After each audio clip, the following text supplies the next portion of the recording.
offering my humble pranams at the divine lotus feet of our beloved Bhagwan, loving Sai Rams, and a warm welcome to one and all on this auspicious occasion of Malleshwaram Samiti, 57th anniversary and also celebrating 93rd birthday of our beloved Bhagwan, Sri Sathya Sai Baba. The auspicious Kartika Masam, the birth month of our beloved Lord, also coinciding with the Mahila Day celebrations, we seek Bhagavan's grace and love, invoke our beloved Lord's blessings on each one of us and who are assembled here. Without taking much time of yours, today we are blessed and privileged to have Ms.Nooshin Mehrabani with us. We welcome our chief guest and the speaker for the day to our Samiti. Let's give a long round of applause and invite her. Thanks, ma'am, for coming all the way, taking your precious time and joining us here for the wonderful evening. Request you to please again welcome Mrs. Nooshin Mehrabani. And she was born in Iran and worked in as a reporter for Iranian national television. She continued her career with Iranian TV after moving to Los Angeles, USA. Since 1991, when she first heard about our beloved Bhagwan Baba, she has made many trips to India and has been blessed with several chances of interactions with Swami. She now lives in Puttaparthi, which she calls as her home. She has also authored the book Love and Suffering, which is up for sale there, which is a telling story of a journey to Swami of her entire experience. Now, I think I request Ms.Nooshin to take this stage and request to share her wonderful experience that she had. When I met her after reading the book, and Swami, it was Swami's grace that I met her. And I asked her to come to our Samiti. She said immediately, I was praying to Bhagwan that I need to talk to Indian devotees. I've been always talking to foreign devotees all these years. Just a day before she was making her prayers to Swami, I think the same evening I reached after reading her book, because she's staying in the same building of where I bought my flat in Puttaparthi. Then I requested her. She said, yes, I'll come. Then if you read the book, you'll know what kind of experience she had with Bhagwan. So that made me to bring her, put a lot of efforts to bring her here. I think with a lot of, if you go through the book, a lot of ups and downs, and still how she can hold it to Bhagwan, tightly to his golden feet, the lotus feet. And I think she will share more about her experience for next 1 hour. Ma'am, please have your seat and share. I offer my humble pronoun at lotus feet of Bhagavan Baba. He is a Lord of love and compassion. I'm so happy and honored to be here in holy month of November, when God descended on earth and changed so many things in our planet and in our heart. As a Muslim, being born in Iran, I never thought I'm going to become to India, I'm going to have Indian guru, or I'm going to live in India. It seems we don't know anything about our future. Swami, it was in Guru Purnima 1991. I had no idea of the life in the ashram or what is the interaction between guru and disciple and devotees. And just like a blind person came here. But one thing was good about my life then. My family were not religious. They were not Muslim, devoted Muslim. And I came very empty-handed here with Swami. It seems I was ready to receive Swami in my life. From the first time I came, even before I come here, Swami started to come to my dreams and asking me to come to India, and he said, come, I will see you. Again, I didn't have any idea. He started to make some miracles in my life. About my son, he got sick and Swami healed him and all these things. And I just wanted to come and see if there is somebody in this world does the God's power. I wanted to touch his hand to see if somebody is existing in this world like that. When I came here the first week, of course, Swami gave us the interview. I was sitting in front of him, and I don't want to talk about the book because all these stories are in the book. And the book is interesting because Swami told me I'm going to write it. It's not because I think the book belongs to me. I think the book belongs really to Swami. Anyway, the journey started then. Of course, I touched Swami's hand and all these things, but I didn't do Padnamaskar. I didn't know what was the Padnamaskar until we came out, and my friend said, how come you didn't touch Swami's feet? How come you didn't do Padnamaskar? And I said, you are telling me now, now I came to India, I'm not going to come back to India anymore. And why are you telling me now? I thought that was a one-time thing. Okay, I came and saw Sai Baba, and now I'm going back home, and that's it. And I had no reason, I thought, to come back to India. But after I went back, Swami started to come into my dream, 5 nights a week, coming to my dream. And in my dream, he started to guiding me about my life, about my eating habit, about my modesty, about my clothes, everything. He was like a personal tutor in my life. Personally, I was his project.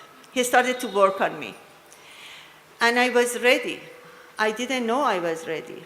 Because the second time when I came to Swami, with the people I knew, they were already devotees. And Swami came to my dream. We were in Whitefield.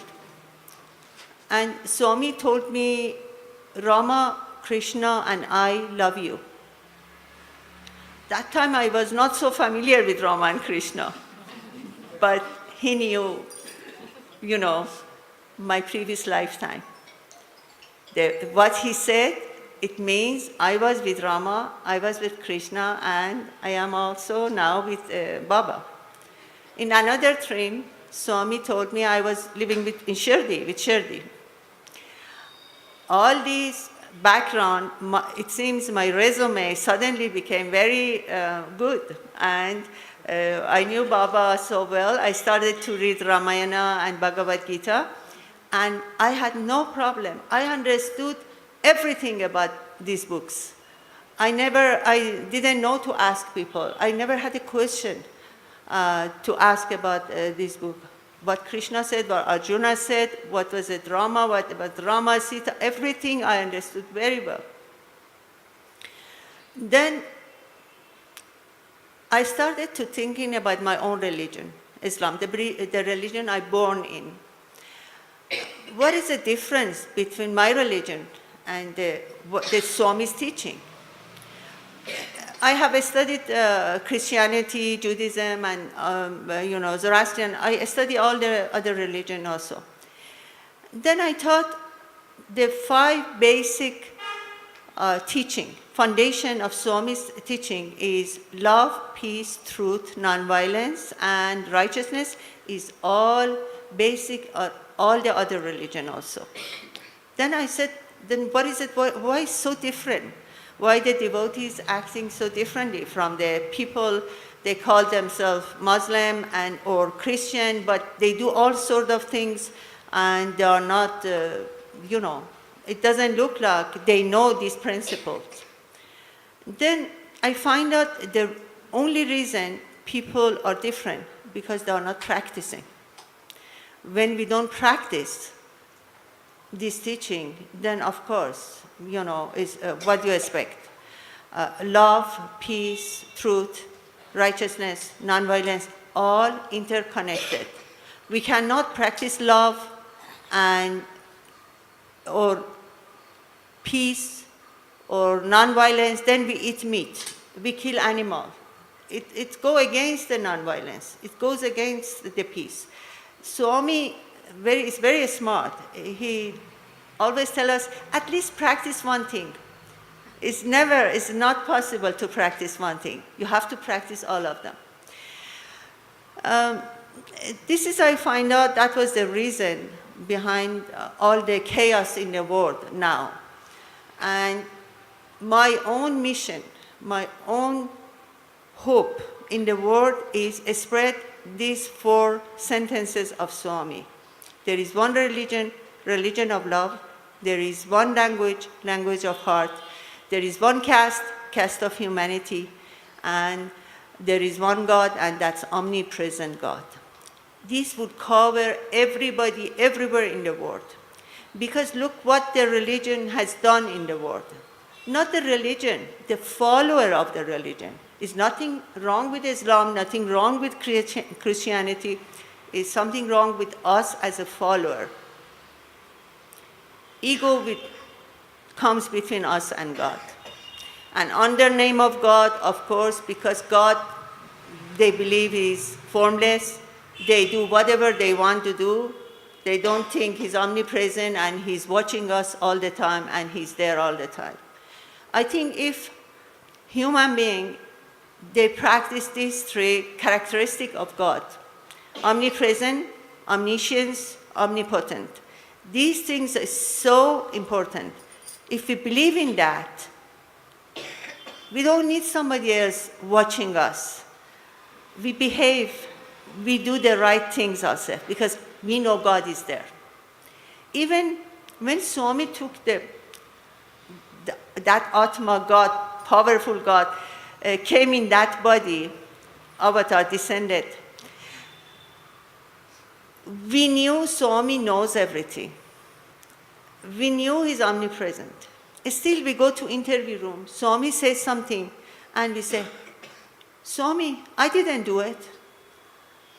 We say he's God, but we go against our own belief. Like I remember I was in an interview room, Swami, with one Iranian group. A young man was married, now he was going through divorce because he has beaten his wife. And Swami told him, you have beaten your wife. He said, no, Swami, I didn't do it. And his father was there, and he said, yes, 2 times, Swami.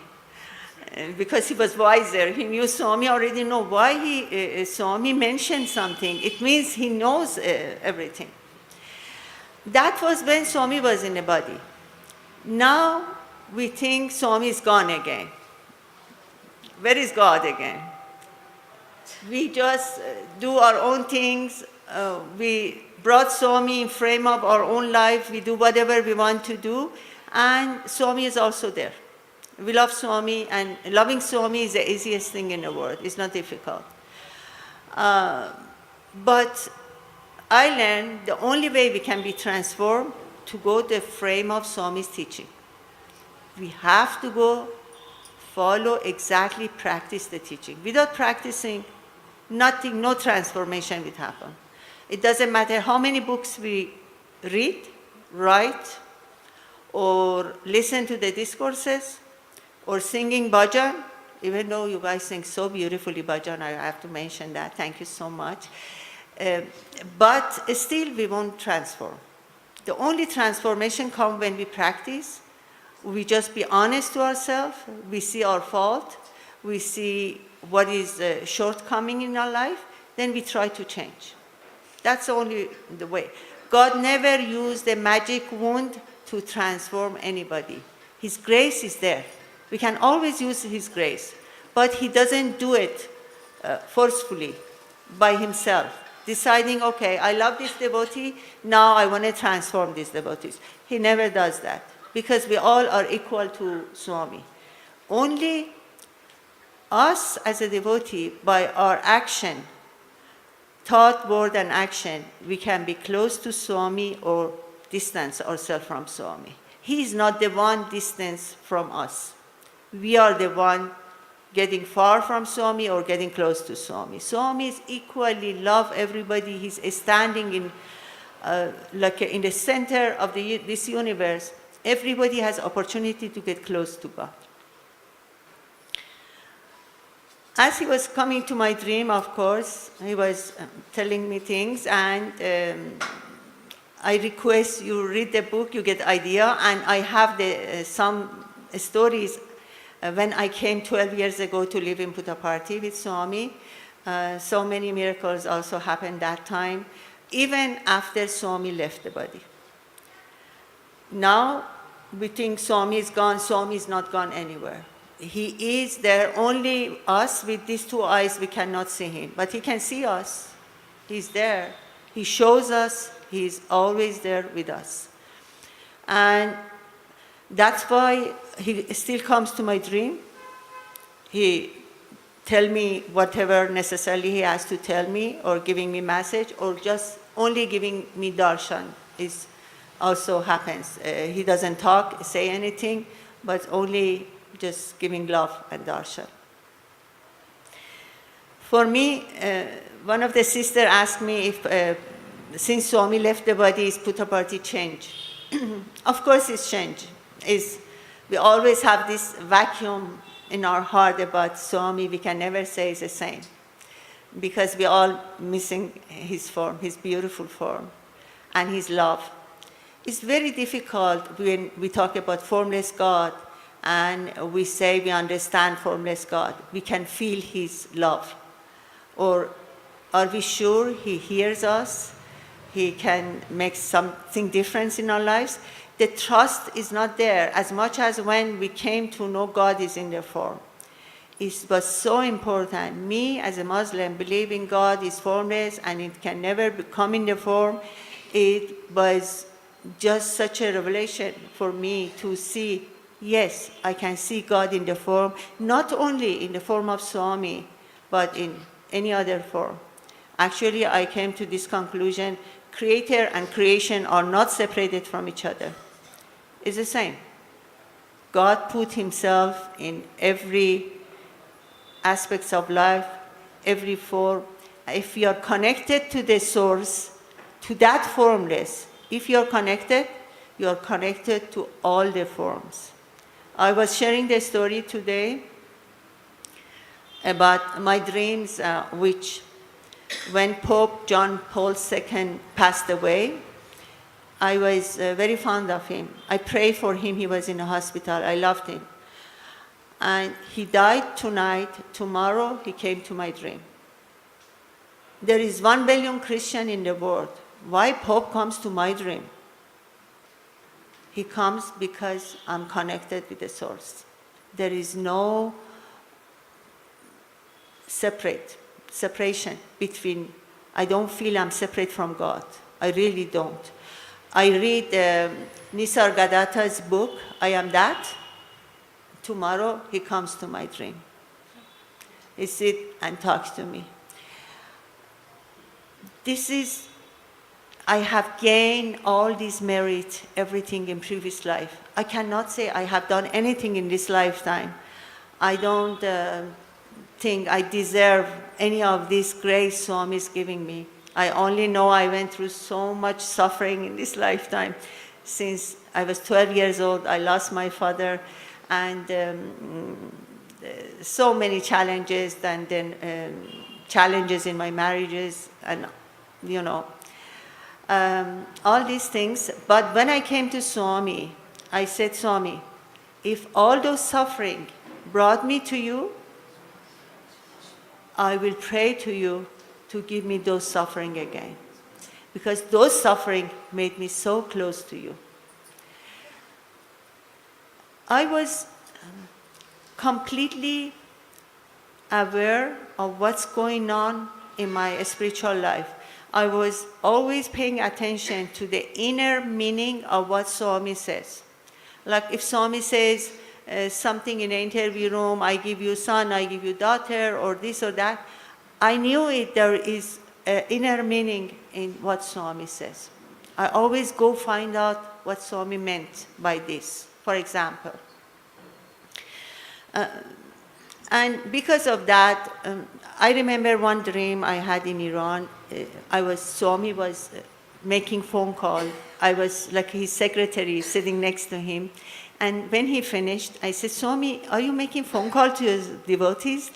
Are you calling your devotees? He said, yeah, sometimes I call my devotees.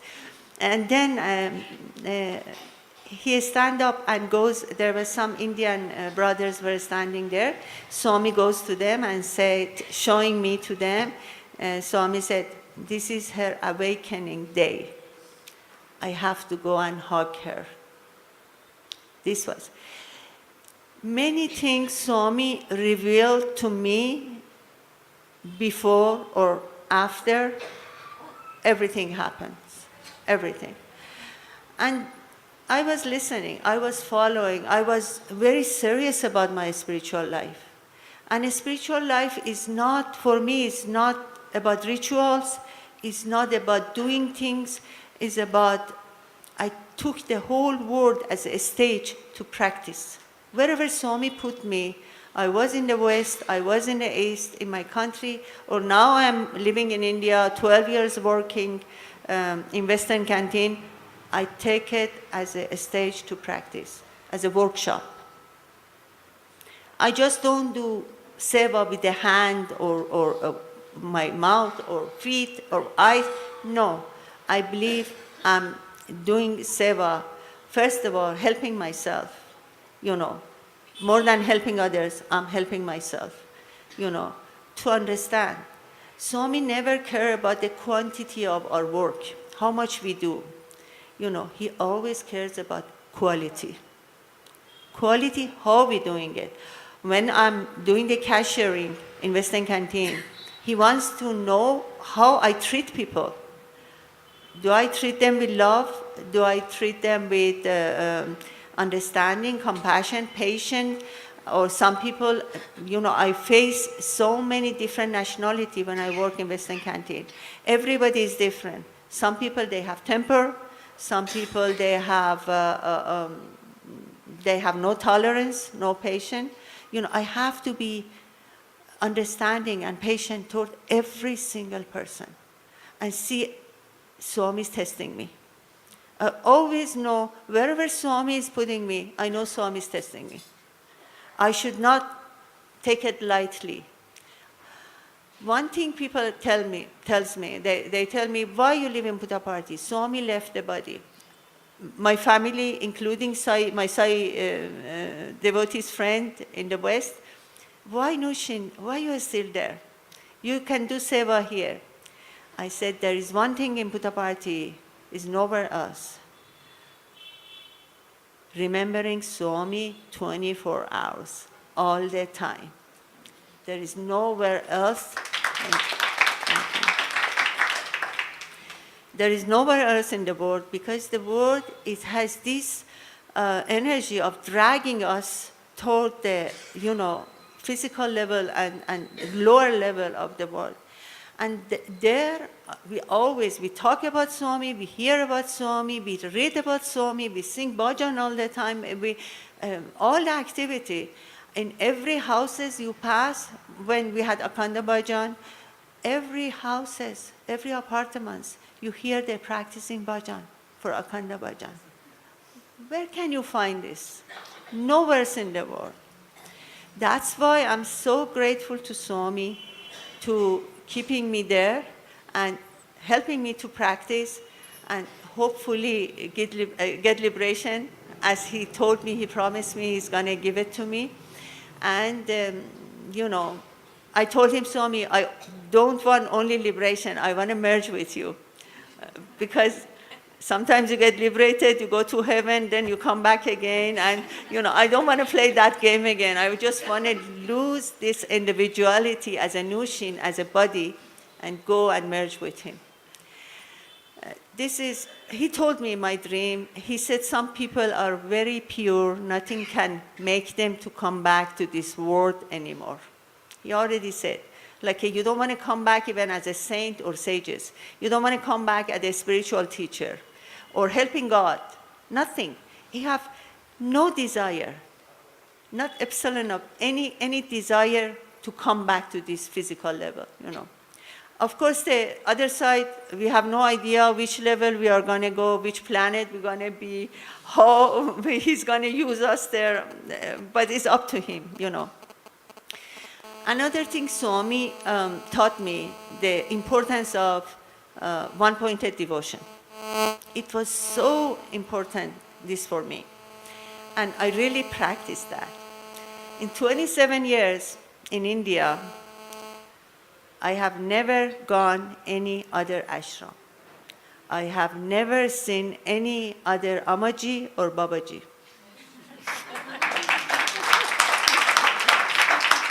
Thank you. I have been so faithful to Swami. I had a dream one time. I was in a theater, sitting, big screen, and I saw Swami. Swami's heart open. All the God and Goddess, which we know came from his heart out. They walk lively. They're walking out. Like everything is in him. If we have Swami, we don't need anybody else. It's enough. Only worship him. Only worship him. We have the whole universe then in our hand, really. It is. Only one time, when I was living in Vancouver, some Sai devotee sister, they said, Nooshin, Amma Anandamai from Kerala, hugging Amma, has come to Seattle. Let's go see her. I said, I don't need to see anybody. I'm just full of love, Swami's love. Why should I go? They said, you're working so hard. Let's go like a little holiday there. I said, okay.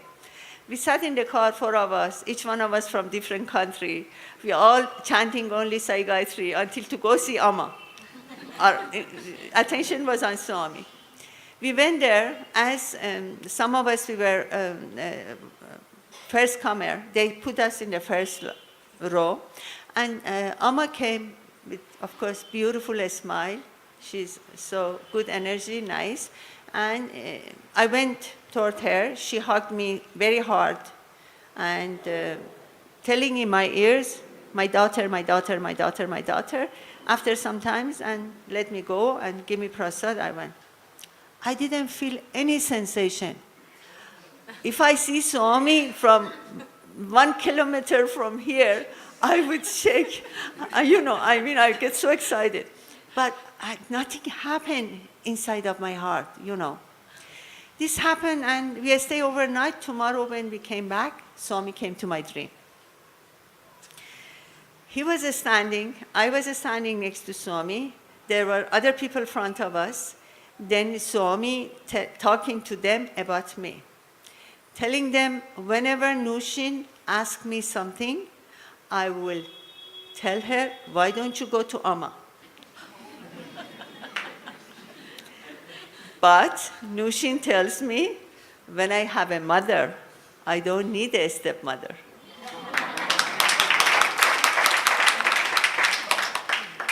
I was thinking, I didn't tell this to Swami, but Swami is teaching me. How should I think? What should I think?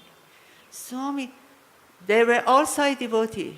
They were okay for them to go.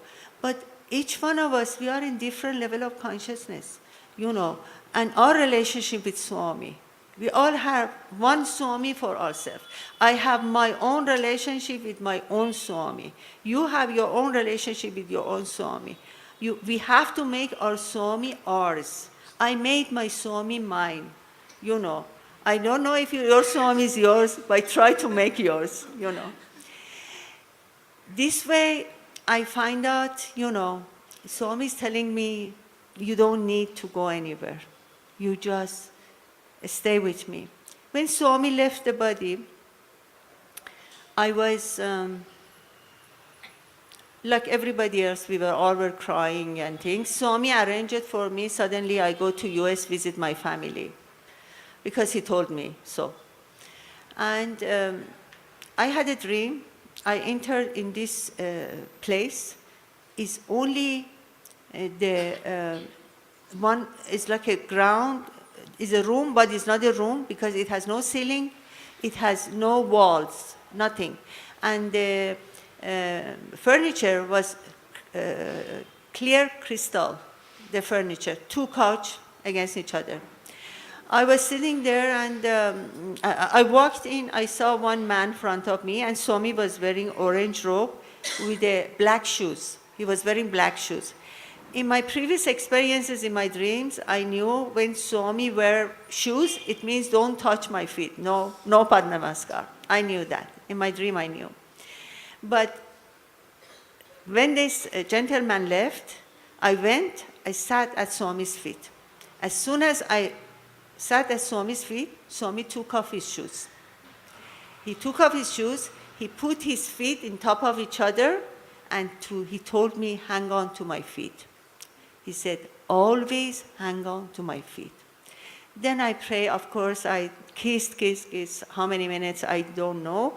And I was praying to Swami, please, Swami, never leave me. Always stay with me, Swami, never leave me.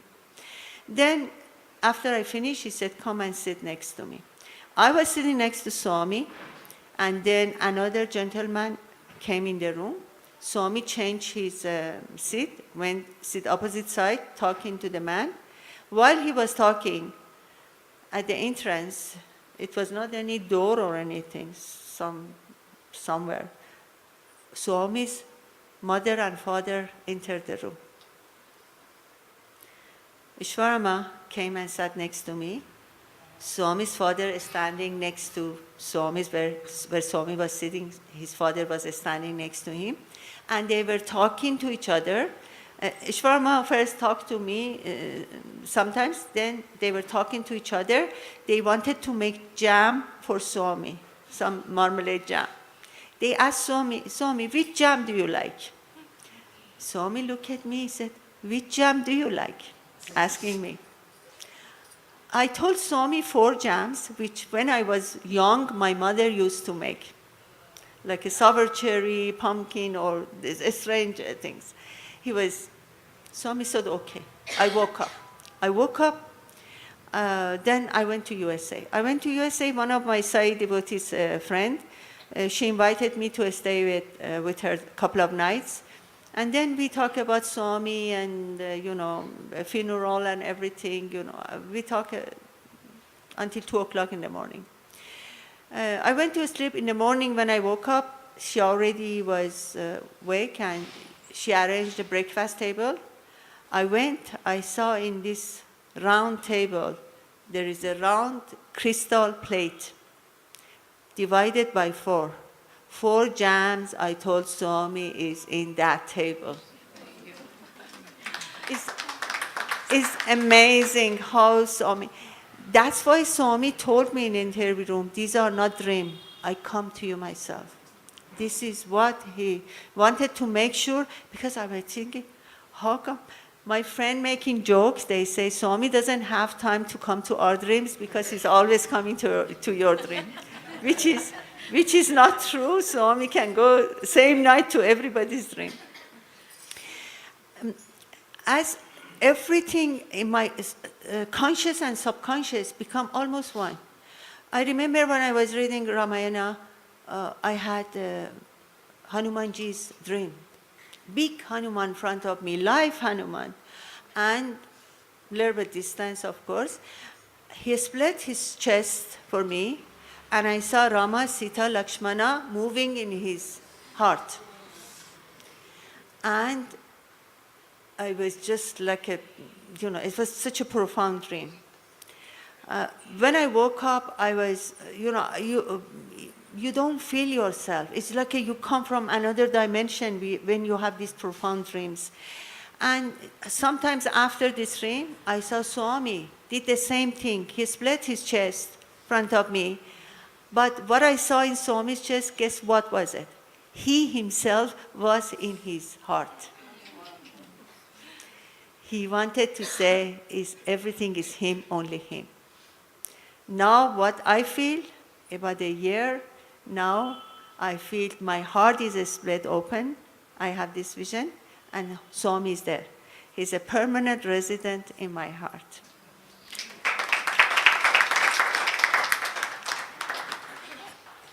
if I want to talk about the experiences, I don't know how much time do I have, okay? I like to share with you my mom's experiences, because my family, none of my family were Sai devotee. None of them, they believe in Baba. They think I am idol worshiper. I worship idol. They have no idea of God. Even Indian, they don't worship idol. They see God in those idols. I try to explain it to them, but when it's not their time, they would never understand. You know, they say, you cannot push the river. When they are not ready, they are not ready. When I was here, my mom was calling me all the time from Iran and telling me why I'm not going to Iran, which is so close, and visit her. I said, Mom, I am writing a book and it's not finished yet. When the book is finished, I may, come and visit you. After I finished my book, then my mom said, you have no excuse. Now you have to come and visit me. I send you a ticket. I said, okay, let me get the permission from Swami. I wanted in the morning to write the letter and give it to Swami. When you live in Puttaparthi, your life is in his hand. You have to get the permission for everything. I said, okay, tomorrow I write a letter and ask Swami. Swami, give me permission to go and see my mom. Now my book is published, and few of them has gone to Iran already. My friends got it and took it there. And in my book, I call Swami's God. Can you imagine in Muslim country, you call somebody, a form is God. They will kill you immediately. Killing, I don't mind, but it's just torture. I cannot take it. At night, when I slept, Swami came to my dream, walking very seriously, and I was wearing a skirt and shirt, like a Western clothes. My 2 suitcases was ready in the room to travel. And Swami came, and I went to my knees. I asked Swami, I wanted to say, started to say, Swami, do I have permission to go to Iran to see my mom? And Swami didn't let me to finish my sentence. He said, no, you cannot go to Iran to see your mom. I said, okay, Swami. I was afraid. And I woke up, I was sad. I was thinking, Swami always telling us, the mother is so important, and you have to just, spend some time with your parents and take care of them and all these things. Now he's telling me not to go to see your parents. My family already, they don't like Swami. Now if I tell them Swami doesn't let me to come and see you, they're going to hate him. I said, okay, Swami, this is on you. Please stop my mom to ask me to go to Iran, because I cannot constantly feel guilty, In 2 months, my mother was calling, and she never asked me to go to Iran. I said, thank God, and she's not at least asking me. One day in my kitchen, I was making salad. My cell phone, mobile, it's in the living room. It rang. I went, washed my hand, answering my phone. Nobody's on the phone. I'm just hearing Iranian news. Somebody in TV news is going on Iranian TV in Farsi. After a few seconds, somebody said, hello, yes, who is this? I'm hearing my mom's voice. I said, Mom, is that you? How are you? She said, oh, my love, she has 2 landlines. Why didn't you call my landline? Why did you call my cell phone? I said, Mom, do you have cell phone? I said, Mom, I didn't call you. My phone rang, and I just answered, and you're on the phone. She said her phone also rang in her bedroom, and her maid went, pushed the button, and giving it to my mom, and that's why I could hear the TV going on. Swami connected both of us to the number which my mom knew I don't have it. No way I could call my mom. If Swami connect me with the landline, it doesn't matter how much I insist, my mother wouldn't believe it. You know, this way, she said, then how did you call? I said, Mama, Sai Baba can do anything he wants. You don't believe it, but he's God. He can do anything he wants. She said 2 days ago, she went to one of the holy shrine in Tehran, where she lives, and she prayed to God, Allah, whatever the Muslim praying. And she said, oh God, I'm so worried about Nooshin. She lives in India. I don't know what she's doing, how she lives there. And she doesn't know the culture of people and things. But please let me know, how can I, and she's not coming to see me. She said herself, she's telling me now, see, Sai Baba is connected with us because I pray. I pray to God. Now she knows some connection is there. Then again she asked me, why aren't you coming to Iran? I said, oh my God, again she's asking. I said, immediately, like Swami is asking through me. I said, Mom, do you want to see me? Why don't you come to India? If you want to see me, you come here. You will come and see me here. And she never said anything. She said, when should I come? I said, oh, now I'm nervous.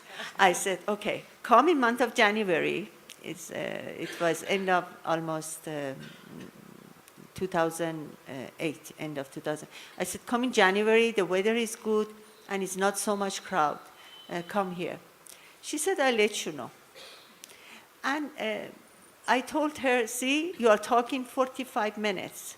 Swami is going to charge you because I didn't have money in my mobile, and you have to pay that money. She said, she's making joke with me. She's saying, if Sai Baba connected us, he's not going to charge me either. She's a smart lady. I said, let's see. In Iran, when you have mobile, they send you a bill. At every end of the month, they send you a bill. And after 1 month, my mom called. She said she got her ticket to come to India, to Bangalore. And I told her, I'm so happy I come to Bangalore and, bring you to Puttaparthi. And she said, by the way, I received the bill. There is no trace of our call, that 45 minutes call in that phone. Nothing is going on. My life there is magical. You won't believe it. Everything is Swami's Leela, for every incident, for every connection I have. It just, he's involved in everything in my life. Anyway, my mom came here. Swami didn't want to make my mom as like a devotee, but he wanted to, as a God, he's God, my mom prayed to him. He wanted to give her peace of mind of my life in India. When she saw my life in India, she was so happy. I am happy, I have friends, I do seva, and all these things. I'm peaceful, comfortable. And after she went back, she never asked me how you are doing in Puttaparthi. How is your life? That peace of mind, Swami gave her. And I remember she told me, and of course she had Swami's darshan, but 2 times she was in the street in the afternoon. Swami was coming in the car, and my mom was this close to Swami, and she was so excited, and she said, oh, Baba, Baba, Baba. She was so excited. And Baba blessed her and smiled at her.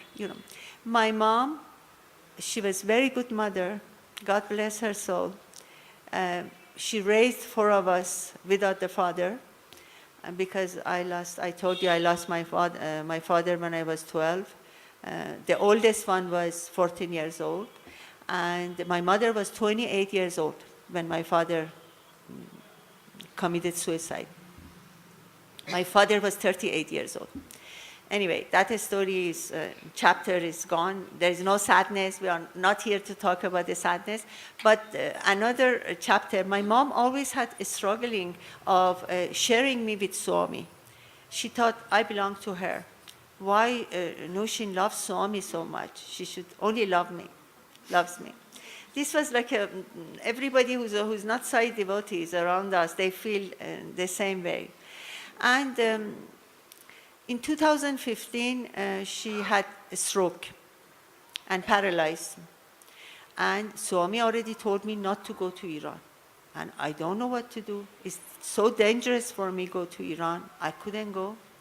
But my brother and sister were coming, going, and they hired the 2 nurses, 24 hours with her. I had another brother in Iran, but I couldn't go. And I didn't have laptop that time to Skype with her. She had a tablet. She was more advanced than me. I didn't want to have laptop. I didn't want to have a smartphone. But everybody pushed me. I have to have it. But that time I didn't have. My sister called from Los Angeles. She said, Nooshin, our mom is not well.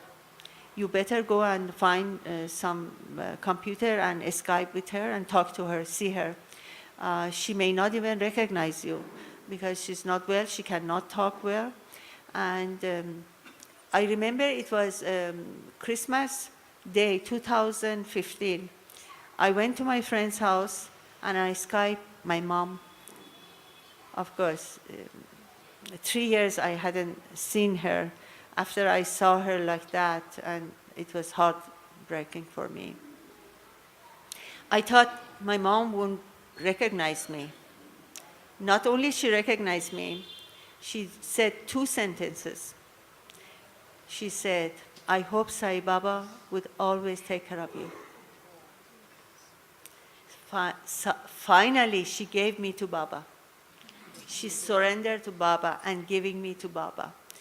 And then last thing she said, pray to Baba for me.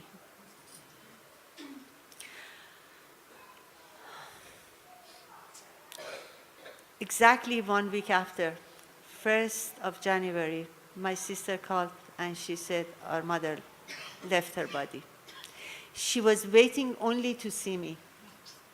She wanted to see me and passing these messages to me because I would be devastated not to know what my mother's last wishes would be. After I heard what she talked about Swami and all these things, I had some comfort, you know.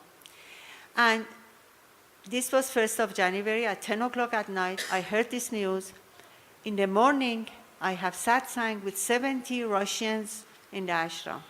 I promised them I would go and talk to them. I had no phone call to cancel this meeting, SATSANG, and I said, I don't know what to do, Swami. You know, I know I'm not crying or anything because it was good she left the body because she suffered a lot, you know, bed bruise and all these things. It was good for her, she left the body. And I said, I don't know what to do, Swami. Swami, my heart said, you always say Swami comes first in your life. If I am coming first, then go tomorrow, give your talk, and don't think about anything. I would help. Tomorrow I went, I didn't mention anything about my mother. 2 hours, one of the best talk ever about unity. I gave it to them. And then question and answer. After all the question and answer finished, then I told them I have one request. They said, everything, Nooshin, tell me. I had, of course, the translator. I said, I lost my mother last night. Everybody is starting to cry. I said, I didn't say this for you to cry. Don't cry, please.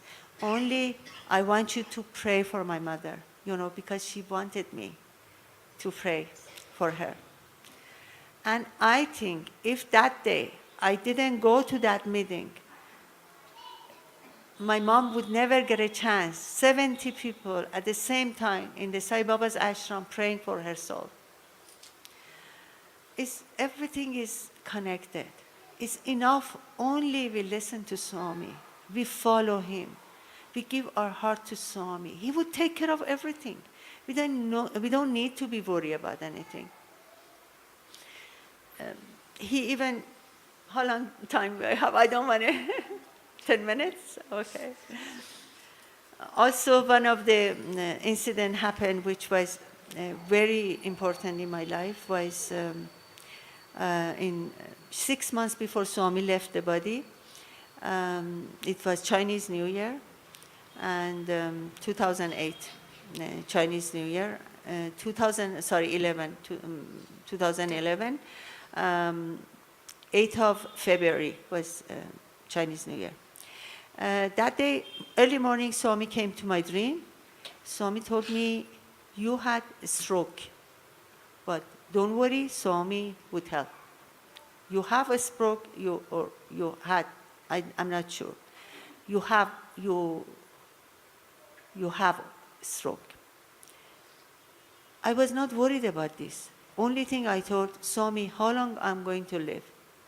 He said, long. And I said, oh my God. Why Swami think living long is good? I don't want to live that long. I never wanted to live long. In all my dreams, I asked Swami to take me with him. When he leaves his body, I should go with him. That was the only wish I had. I never wanted to stay back after Swami left, leaving the body. Swami, after Swami said that,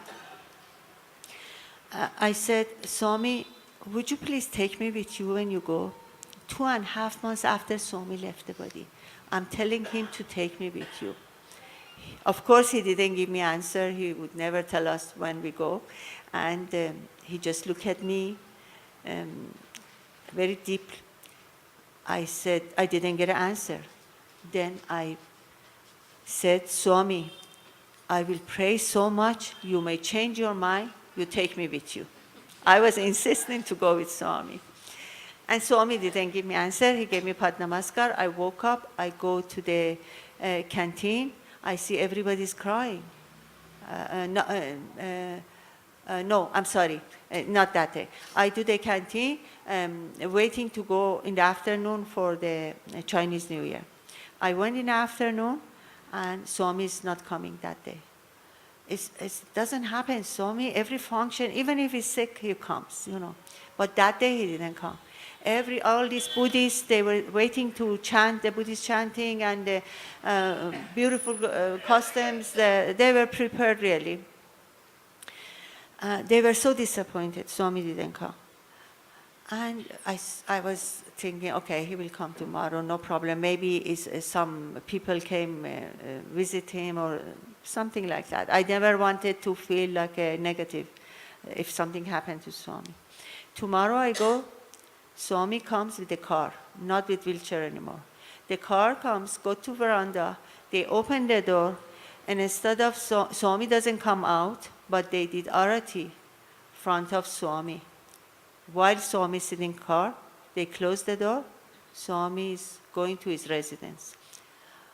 I am sitting in the 3rd row where he's going to his residence. I saw Swami's left side completely paralyzed. That was the time I understood my dream when Swami said, you had a stroke, don't worry, Swami helped. He took my stroke. The whole left side. I started to cry. Crying, at the same time angry of Swami. Swami, you cannot do this to me. I would never ask you to take anything like this from me. I'd rather to have a stroke. What is important, my face be paralyzed. Your face should be beautiful. Thousands of people to come and see you. You should look good, you know. Anyway, him as a God, he does his own things. Out of his compassion and love for his devotee, he does everything. For 1 week, 8-9 days, I was Swami. No Chinese New Year that year. No Chinese New Year, no function. The Chinese went back very, heartbroken, and I was crying every time looking at Swami, feeling guilty. I am responsible for his face. Then after sometimes I said, Swami, I'm not even enjoying your darshan anymore because I'm only crying and feeling guilty. I have to do something for you. And then something in my heart told me, go home for 40 days and have silence fasting. I thought I want to do something for Swami. Silence fasting for 40 days, no darshan, no seva. Stay home only. I told canteen, this is what happened. They said, no problem, go do your sadhana. This is your sadhana you have to do, go home. I went, I started to only, no phone, no TV, no bhajans, nothing. Only praying, silence, and sometimes Bhagavad Gita, few pages of Bhagavad Gita. That's it. That's why after 2 weeks of fasting, silence fasting, I felt this Satchit Ananta in my heart. I felt I got connected with Swami in my heart. He was 5 minutes away from me, from my home, but I had no desire to go see his form. I was so well, I was so connected with Swami. I was so happy only to have him in my heart. Only after 18 days fasting. Anyway, as the plan was, I had to fast for 40 days. 40 days today finished. In the morning, I took a shower. Oh, before I take a shower, Swami came to my dream. That 40 days, Swami never came to my dream. And that was strange, because he always comes to my dream. That 40 days, because he said no darshan. He himself said no darshan. Then dream is a darshan also. No darshan, he didn't come to my dream. 40 days finish. Tomorrow, he came to my dream. He called me. He blessed me for all my praying. He accepted. I was happy. I came to canteen. I saw everybody crying. What happened? Why is everybody so sad? They said, oh, Nooshin, you were not here. You don't know what happened. Swami was not well. He was sick. They took him to the hospital yesterday. I said, okay, he will come back. No problem. He will come back. Nobody thought Swami would never come back in his form anymore. Everybody thought he's going to come back. We had 2-3 Akhanda Bhajan, 24 hours practicing to sing Akhanda Bhajan. In that 27 or 28 days, Swami was in a hospital. Constantly praying. Of course, those praying was good for the world, because the Swami's plan was something else. It was not for his body. It was for the whole world, all those praying. One night, I was crying so much. I said, Swami, I went through so much in my life, so much suffering. You came to take my suffering. Now, because of you, I have to go through this suffering. Why you do this to me? He came to my dream. Me and another young lady, he took under the ground. He said, this is gold mine. And he said, this is gold mine? And he told me, listen, gold doesn't become gold until you hammer it so hard. Like what he said. Then he said, we are going to have nice dinner. I did Padnamaskar. We were climbing up, going up. Swami stayed there. I was telling this lady had no role to play. Only her role was, I would say something in a dream. When I wake up, I would remember.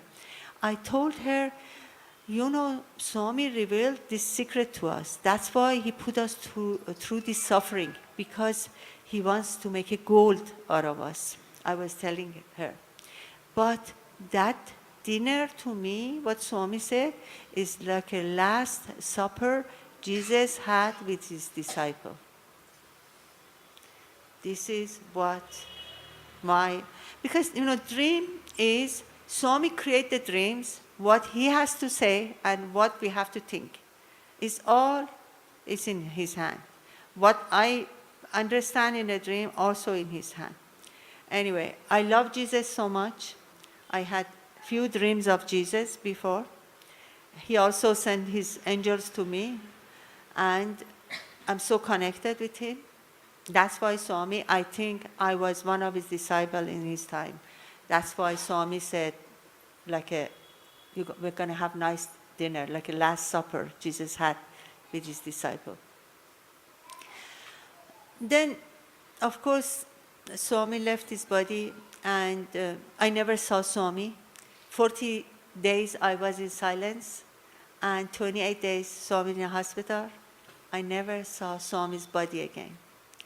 But the day, because I wanted so much to live with Swami, Swami fulfilled little bit of my wishes. When they brought Swami's body from the hospital in the ambulance, I fainted. I passed out. When I came to consciousness, everybody put vibhuti on me and the water, I was wet everywhere, and I came to consciousness. But Swami fulfilled my wishes. I wanted to go with him. For a few minutes, I went with Swami. Even. When I passed, the first time I passed the glass cascade, Swami's body was there. I was thinking, looking at Swami so closely, I was thinking, I don't feel so much connection with the body anymore.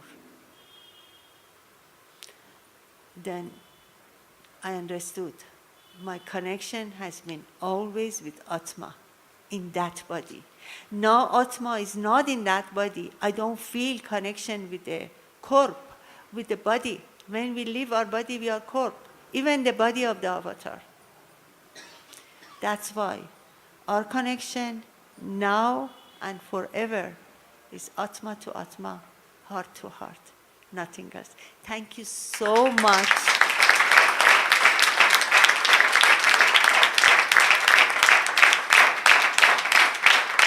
Thank you. I only pray to Swami for blessing for all brothers and sisters here. I wish one day I come for inauguration of your own Samiti.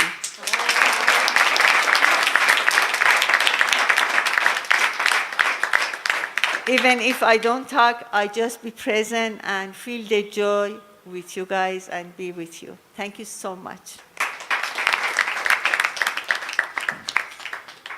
That love that she has for Swami, in spite of the difficulties that she has gone through, I think one connection that she wanted to always, I think she established the connection with Swami, internally, eternally. So the Veda also declares that, na karmana na prajaya dhanena tyage neke amritatva manasuhu. Not because of the work or the progeny or the wealth, the immortality can be achieved. Only by sacrifice. Only by sacrifice you can achieve that immortality, the lotus feet of Bhagavan. Thank you so much for joining us. I think when I told her I'll give only 1 hour, 1 hour, what I'll do with 1 hour? Give me 2 days. We will look forward to receiving you again and again. I wanted to say when I talk about the book, I talk about it, some people may think I get the benefit from the book. I already got the benefit from Swami. I don't need any other benefit. The copyright has been giving it to Book Trust.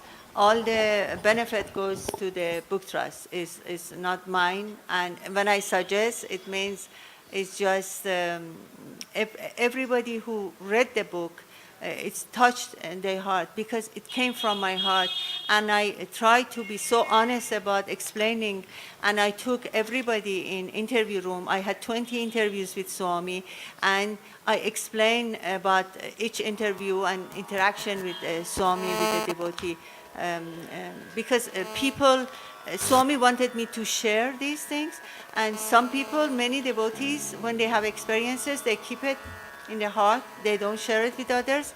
I feel whatever Swami is giving me is not mine, I have to share with others.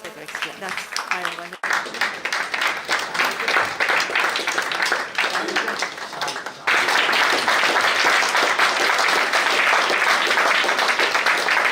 Thank you so much.